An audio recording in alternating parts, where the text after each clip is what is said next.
Ladies, let's just give a shout out to the humble homemaker, to the woman who doesn't need designer clothes or salon gel manicures. She'd rather plant a garden than spend time shopping. A DIYer, she knows her way around a workshop full of tools, and a set of blueprints don't intimidate her. Don't get me wrong, she's a beauty who can put a sunset to shame, but she's not at all frail or fragile. In previous weeks, we met Lydia and Dorcas, who are both savvy women of significant wealth. But that's not the case with Priscilla, who labored hard beside her husband making tents. It was arduous work.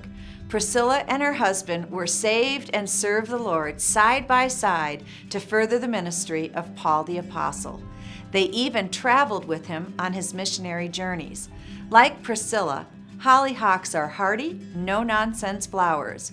They grow in unexpected places, like the cracks of a sidewalk or near stucco walls. They flourish in full sun, require minimal care, and easily reseed themselves to rise again in the coming year.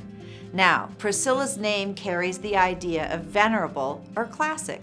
I like to think she's full of old-fashioned beauty. Hollyhocks have a similar reputation. Most people plant them as a reminder of their youth. In fact, my Grandma Davis sprinkled her garden with these nostalgic flowers. As close as Priscilla, her husband, and Paul were, Paul intentionally left them behind in Ephesus to continue the ministry he began. Sometimes God's math doesn't make sense. Sometimes he divides in order to multiply. By leaving this couple behind, it allowed the gospel to grow in two places at once. And it's in these lonely, isolating times that Jesus draws us close, and we begin to flourish right where he has planted us. Priscilla and hollyhocks are two of my favorite flowers, and I'll share more about them at Sheology.